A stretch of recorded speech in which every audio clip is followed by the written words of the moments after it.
Waalaikumsalam. Mbak Salsa, silakan masuk. Makasih Mbak Rizka.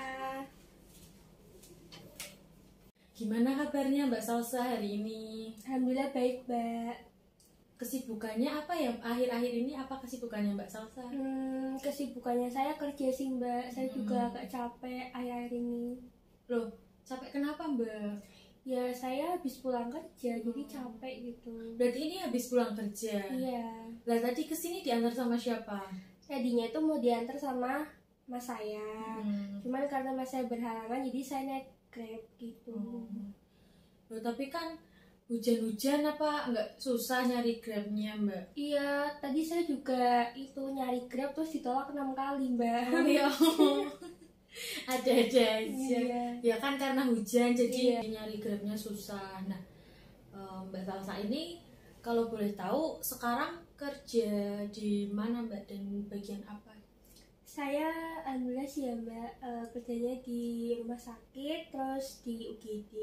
Ya tahu lah Mbak ya kalau UGD itu ya ada yang gawat darurat, jadi kita tuh nggak bisa istirahat sepenuhnya gitu loh. Harus siap siaga gitu ya. Iya, saya soalnya udah jarang nih ketemu sama Mbak Salsa, kan Mbak Salsa udah pindah kos, udah kita jarang ketemu. Apa namanya, kos-kosannya sekarang di daerah mana Mbak? Dekat? Kebetulan deket ini sih Mbak, deket rumah sakit, jadi biar nggak terlalu jauh gitu bolak-baliknya, apalagi pagi kan macet ya Mbak. Semarang ya. Nah, kira-kira nih Mbak Salsa, kita kan kemarin-kemarin kita chattingan di WA gitu. Ya maaf ya Mbak kalau saya balasnya lama. Iya, nggak apa-apa, mungkin Mbak Salsanya masih sibuk jadi balasnya agak lama. Gimana nih sekarang kan kita udah ketemu langsung, kira-kira apa sih yang mau Mbak Salsa capai dari konseling kita kali ini? Ya, saya lagi punya masalah ya Mbak. Saya tuh pingin menemukan solusi biar saya tuh solusinya biar ada, biar saya tuh keluar dari masalah ini gitu Mbak. Biar bisa menyelesaikan masalah seperti itu ya Mbak? Iya, jadi biar saya plong gitu lah. Saya juga jujur ya Mbak, ya capek gitu lah. Nah, sebelumnya nih Mbak Salsa udah pernah melakukan konseling belum Mbak? Sejauh ini belum pernah sih Mbak. Belum pernah. Nah, sekarang saya mau jelasin apa itu konseling dulu ya Mbak, biar Mbak Salsa paham. Nah, konseling itu jadi pemberian bantuan antara konselornya itu saya dengan konselingnya itu Mbak Salsa. Nanti kita akan mengentaskan masalahnya Mbak Salsa bareng-bareng, cari solusinya bareng-bareng. Tapi untuk keputusan nantinya itu akan diserahkan ke Mbak Salsa, terserah Mbak Salsa gitu. Nanti juga konseling itu saya harap Mbak Salsa bisa menceritakan nih masalahnya apa secara terbuka, nggak usah ditutup-tutupi. Mbak Salsa bisa terbuka sama saya gitu. Terus jangan khawatir, semua yang Mbak Salsa ceritakan ke saya itu tidak akan saya ceritakan ke mana-mana. Nah, jadi yang semua Mbak Salsa ceritakan ke saya itu orang lain nggak akan tahu, cukup menjadi rahasia kita berdua gitu ya Mbak. Berarti privasi ya Mbak? Iya, privasi, nggak akan ada yang tahu, aman rahasia. Beneran nggak? Beneran, karena itu kan ada kode etiknya Mbak sama konseling. Nah, kalau boleh tahu nih Mbak Salsa sedang menghadapi masalah apa sih akhir-akhir ini? Apa yang mengganggu pikiran Mbak Salsa akhir-akhir ini? Sebenarnya tuh ini sih ya Mbak, masalah temen kos saya gitu. Masalah teman kos. Teman kosnya kenapa Mbak kalau boleh tahu? Ya dibilang gimana ya, kayak toksik gitu loh Mbak ke saya gitu. Toksik. Nah, toksiknya itu bagaimana? Maksudnya contohnya gimana? Kan begini ya Mbak, tak ceritain dari awal. Tapi saya gak mau ceritanya, mungkin ini tuh masalah sepele. Tapi menurut saya ya itu agak mengganggu pikiran saya Mbak ya. Apalagi tuh teman toksiknya itu nggak tahu ya di sebelah saya gitu loh. Saya juga kalau misalnya kan saya pas mau keluar kamar tuh kan kadang ketemu sama teman kamar sebelah, jadi pingin nyapa tapi takut salah gitu ya mbak. Jadi tuh ini begini mbak, saya kan kerja di rumah sakit ya, di bagian UGD. Saya tuh pulangnya tuh malam terus gitu kan. Dan saya tuh sebenarnya tuh saya juga capek mbak, pulang malam terus. Tapi ya gimana lagi, nyatanya saya udah kerja, ya apapun resikonya saya tanggung gitu kan ya mbak. Jadi tuh begini mbak, saya tuh akhir-akhir itu saya tuh sering pulang sampai malam gitu kan. Tapi saya juga sering juga sih mbak kayak jatah pagi gitu loh, shift pagi gitu. Lah masalahnya itu mbak, saya tuh nggak tahu, saya tuh pengen bilang ke atasan saya itu biar jangan pulangnya malam terus gitu kan. Soalnya tuh kalau pulang malam terus tuh saya tuh ini loh mbak, kadang masuk angin gitu loh mbak gitu kan. Terus nah terus saya lanjutkan mbak ke ceritanya kenapa teman-teman saya tuh toksik, karena ya itu mbak, pulangnya tuh saya sering malam gitu. Mungkin pikiran-pikiran temen saya tuh kayak ngapain sih anak cewek pulang malam gitu kan, logikanya nggak bagus gitu ya mbak, negatif gitu. Apalagi kan saya kan ini kan kayak kos tapi jauh dari orang tua gitu kan ya mbak. Nah tapi saya tuh gini mbak, anehnya tuh ya mbak, kenapa mereka tuh nggak langsung ini loh, nggak langsung kayak negur saya gitu loh, kayak langsung ngomong langsung gitu. Tapi mereka tuh kayak ini mbak, kayak ngomongin dari belakang kayak ini jadi gitu loh mbak, tahu kan? Iya. Nah terus saya tahu dari mana gitu ya, kan saya kan punya grup WA gitu ya mbak, grup WA gitu buat anak kos yang kos di saya gitu kan. Nah cuman kebetulan gini mbak, kebetulan tuh saya pas itu kan ke dapur mbak. Dapur itu kan saya kan di lantai 2, lantai atas kan. Tapi pas itu kayaknya malam udah habis pulang kerja itu ya, malam atau siang saya lupa gitu loh mbak. Saya tuh ketemu sama teman sebelah saya gitu. Nah saya tuh mau nyapa kan, namanya juga saya jarang di kos ya mbak ya, maksudnya biar nggak gimana-gimana, biar ada interaksi bersama gitu kan. Nah cuman tuh dia tuh pas saya mau nyapa dia tuh ngomong kayak gini, kayak oh itu loh yang sering pulang malam gitu. Tapi batin saya dia ngomong sama siapa, dia kan sendirian gitu ya mbak ya. Terus saya langsung kayak oh apa yang jangan ngomongin saya gitu kan.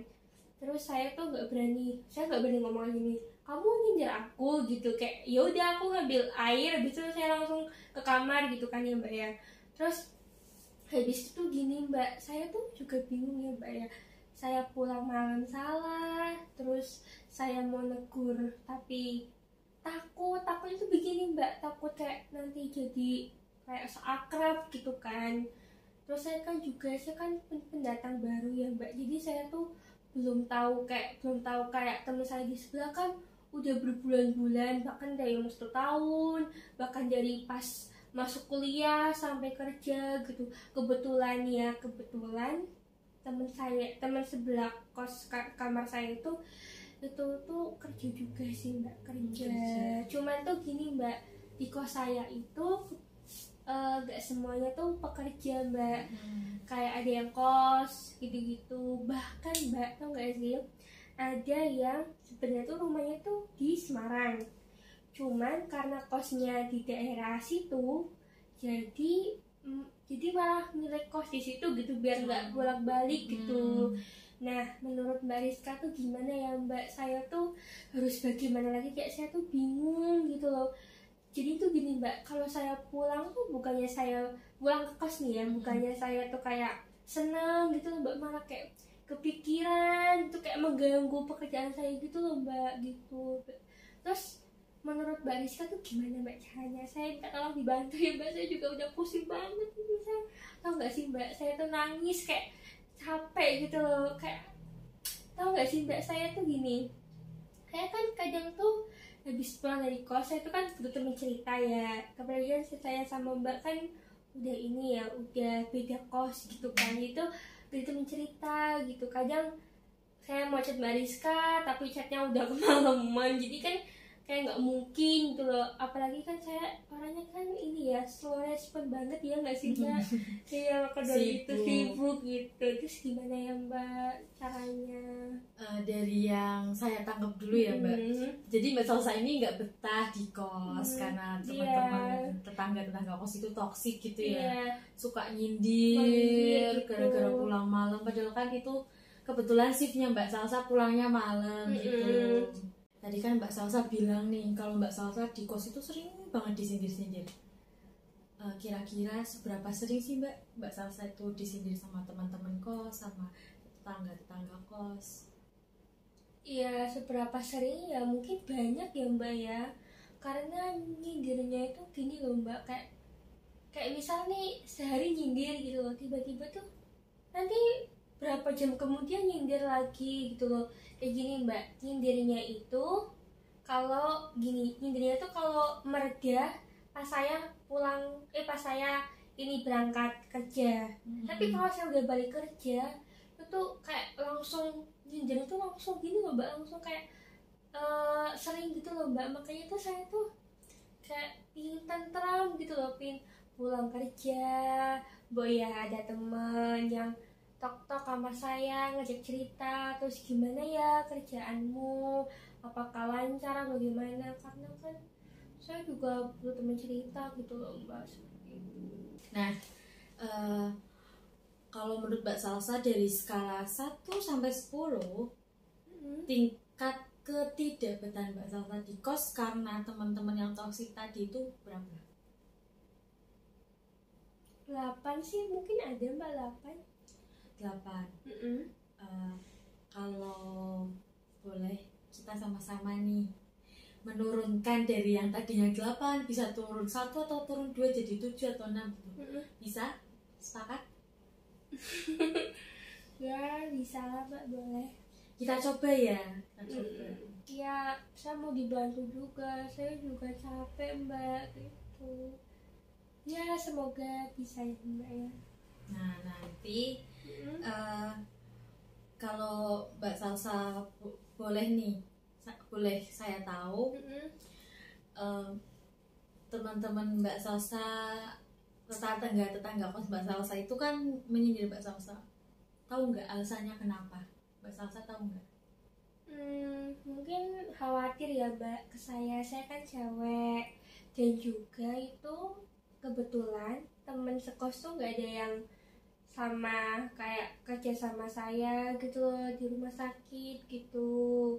Mungkin khawatir, terus juga kan pulangnya sering malam, takut kenapa-kenapa di jalan gitu. Tapi ini kok Mbak, saya juga kalau pas saya mau pulang saya kayak chatan sama orang tua saya, suruh nemenin saya pas saya mau pulang, takut ada apa-apa ya. Cuman agak ngeri dikit ya Mbak, karena kan kayak di jalan, di perjalanan gitu kan nggak mungkin ya Mbak kita mengendarai motor sambil main HP. Tapi saya ini sih Mbak, saya lagi minta ke orang tua saya buat saya naiknya mobil aja, soalnya tuh capek, takutnya gini Mbak, kan malam ya, angin malam, takut saya capek. Tapi ya alhamdulillahnya semoga nanti saya bisa pakai mobil cepet-cepet lah Mbak gitu. Ya itu khawatir mungkin ya Mbak sama saya, dan saya juga memaklumi hal itu sih Mbak, karena kan mereka tuh gini Mbak, mereka tuh sebenarnya peduli sama saya, cuman ya cara menyampaikannya tuh mungkin yang agak terlalu berlebihan cara menyindirnya gitu. Tapi ya saya nggak boleh benci sama mereka juga yang baik, hal-hal yang baik, bukan hal-hal yang negatif. Cuman saya tuh pingin gini Mbak, kalau ada apa-apa ya bilang langsung ke saya gitu loh Mbak, nggak langsung nyindir gitu loh Mbak. Mbak pernah disindir nggak sih? Pernah kan? Rasanya gimana? Nggak enak, nggak nyaman gitu. Nah nggak nyaman kan? Nah itu saya juga Mbak, kalau saya melakukan hal yang salah baru, tapi kan saya tuh kerja Mbak gitu kan, Mbak tahu kan tipe saya seperti apa gitu. Dan saya tuh gini Mbak, saya tuh tipenya gini, kalau misalnya nih Mbak ya ada orang yang nggak suka sama saya tuh nggak langsung bilang ke orang tua saya tuh kayak merenung dulu Mbak, kayak apa ya salah saya gitu, baru nanti kalau misalnya udah kelewatan baru saya bilang ke orang tua saya gitu. Saya dapat paham gimana perasaannya Mbak Salsa selama di kos disindir. Tapi Mbak Salsa juga tahu alasan teman-teman tetangga kos Mbak Salsa seperti itu kan, mungkin karena mereka khawatir sama-sama perempuan pulangnya malam. Tapi ya cara penyampaiannya memang salah. Iya, dengan salah cara sih. seperti itu. Itu kan tadi cerita Mbak Salsa udah banyak nih. Mbak Salsa juga udah tahu alasan teman-teman kos Mbak Salsa itu menyindir Mbak Salsa itu kan menurut Mbak Salsa karena mereka peduli dengan Mbak Salsa. Nah sekarang saya mau tanya, kira-kira selama ini Mbak Salsa cara mengelola dirinya itu biar bisa bertahan di kos itu gimana dalam tekanan-tekanan sekitar gitu? Yang pertama orang tua sih ya Mbak ya, karena kan ya bukan saya mau menyombongkan diri begitu ya Mbak, saya kan di tahap ini ya karena doa dari orang tua juga, terus kerja keras saya juga gitu. Jadi saya tuh gini Mbak, saya tuh bukan berarti karena ada teman-teman yang kayak mengejek saya dalam arti seperti itu ya, jadi saya kayak ya putus asa, kayak jadi nggak mau nerusin kerja gara-gara itu ya, bukan sih ya Mbak ya. Mungkin dari ya itu, ini intinya tuh begini Mbak, karena dari dukungan orang tua juga. Terus saya kan punya teman, nggak maksudnya gini, saya tuh punya teman bukan seru doang yang di kos gitu Mbak, kan banyak teman-teman saya yang seprodi sama saya dulunya pas zaman kuliah. Jadi seperti itu aja sih Mbak. Yang pertama orang tua, yang kedua mungkin teman-teman saya, terus ya keluarga dekat saya, adik-adik saya juga gitu. Karena kata orang tua saya tuh begini, pokoknya itu nanti kalau pas kamu udah lulus kuliah kan mencari ya Mbak ya. Misal nih aku sama Mbak Rizka, kan kita kan tadinya kan bareng, tapi kan sekarang udah kerja kan mencari gitu ya Mbak ya.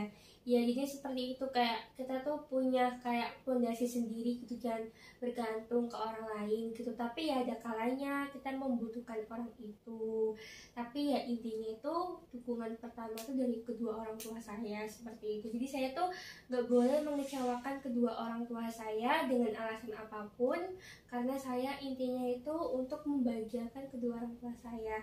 Tapi jujur ya Mbak ya, selama kerja ini ya kerja kan saya berarti kan cari uang, bukan lagi meminta uang pas zaman kuliah ya. Ya walaupun jumlahnya nggak banyak, tapi setidaknya bisa membantu pengeluaran lah Mbak ya. Ya seperti itu lah Mbak. Saya dapat memahami perasaan Mbak Salsa. Mbak Salsa bisa bertahan di kos-kosan di tengah-tengah tekanan-tekanan yang Mbak Salsa alami itu yang pertama karena dukungan dari orang tua. Seperti itu ya Mbak. Sekarang saya mau tanya lagi nih Mbak, kalau misal Mbak Salsa tidur terus bangun tidur nih, ternyata masalahnya udah selesai, ada keajaiban masalah yang Mbak Salsa alami udah selesai, kayak udah nyaman di kos, teman-temannya friendly, nggak toxic lagi, apa yang Mbak Salsa lakukan? Ya intinya tuh mungkin karena kemarin saya pulangnya malam, terus jarang berinteraksi kepada mereka. Ya mungkin saya ingin ini sih Mbak, menjalin interaksi kayak teman-teman saya yang deket sama saya, ya mungkin quality time bareng, mungkin ngobrol, mungkin saya ingin menjelaskan kepada mereka yang teman sekos kayak kenapa sih saya tuh pulangnya malam, alasannya kenapa gitu. Terus saya mungkin bertanya kepada mereka, kenapa sih yang pulang malam itu selalu dinilai negatif, padahal kan mereka belum tentu tahu alasannya seperti apa. Mungkin juga saya ingin meluruskan biar nantinya gak ada hal-hal negatif atau hal-hal buruk lagi gitu. Karena setahu saya Mbak ya, karena gini ya, saya tuh paling gak suka itu kayak misal gak menyelesaikan masalah gitu. Karena menurut saya tuh menyelesaikan masalah dengan baik-baik itu ya nanti ya akhirnya juga baik gitu ya. Ya mudah-mudahan mereka juga bisa mengerti dan akhirnya nanti kita juga jadi teman yang baik, terus nggak berprasangka buruk lagi, saling mensupport itu. Terus apalagi kayak kan di kos nggak punya teman, ya bukan berarti nggak punya teman sih, kayak belum punya teman yang akrab, belum punya teman sefrekuensi kayak aku sama Mbak Rizka gitu loh. Seperti itu aja sih Mbak. Oh, jadi Mbak Salsa itu pingin lebih banyak interaksi sama teman-teman, ingin yang dimengerti di kos, gitu. ya, ingin dimengerti. Pingin meluruskan kalau Mbak Salsa itu pulang kerja, jadi pulangnya malam gitu. Nah, kira-kira bagaimana cara melakukannya, Mbak? Ya cara melakukannya ya itu menerangkan ke mereka gitu ya. Mungkin gini ya Mbak, namanya menerangkan sama menerangkan kenyataan tuh nggak semudah yang dibayangkan. Misalnya gini, ada orang yang diterangkan langsung mengerti, langsung paham, terus ada orang yang nggak terima gitu kan, beda-beda orang gitu ya Mbak. Jadi ya mungkin menerangkan dengan pelan-pelan, bahkan kalau mereka nggak percaya nanti mereka bisa ke rumah sakit kok, ke UGD biar mereka tahu gitu kok kenapa sampai malam gitu, biar nanti kalau ditanya, oh iya ya maaf ya Mbak, saya udah berprasangka buruk, kayak jadi mereka tuh tahu gitu loh Mbak. Jangan seenaknya mereka gitu loh menilai saya gitu kan. Saya juga kayak nggak, maksudnya kenapa sih kok, maksudnya gini, kalau ada masalah ya masalahnya mungkin masalah apa kantor, apa masalah rumah sakit atau apa ya. Kalau di teman-teman saya kan ceritanya seperti itu ya Mbak ya, cuman ini kok masalahnya teman. Kayak sebenarnya teman tuh kan memotivasi saya biar saya semangat kerja ya, mungkin ya seperti itu kan Mbak, kayak menerangkan perlahan-lahan gitu.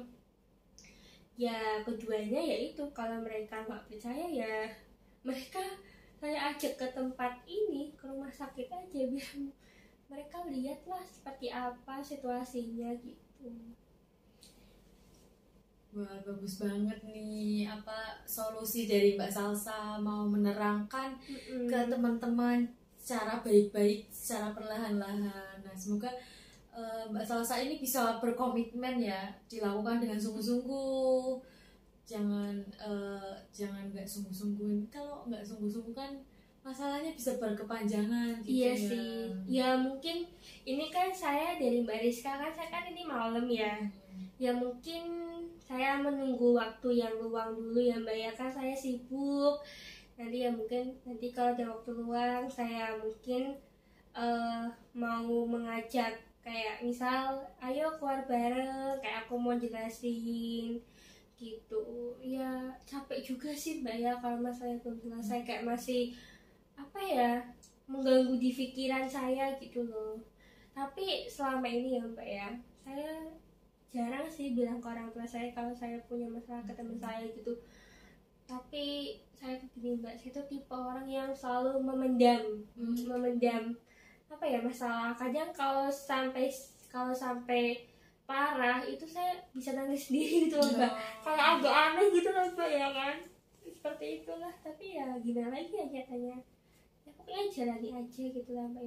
Ya intinya gitulah Mbak. Ya terima kasih ya Mbak Rizka, maksudnya saya bicara panjang lebar, Mbak Rizka tetap mendengarkan walaupun saya sama Mbak Rizka tuh udah nggak sekos bareng, tapi ya Mbak Rizka itu pendengar yang baik gitu ya. Tadi kan Mbak Salsa bilang skala penilaian Mbak Salsa mengenai teman-teman di kos itu kan 8. Gimana? Apa ada penurunan dari 8 turun ke angka berapa atau masih tetap 8?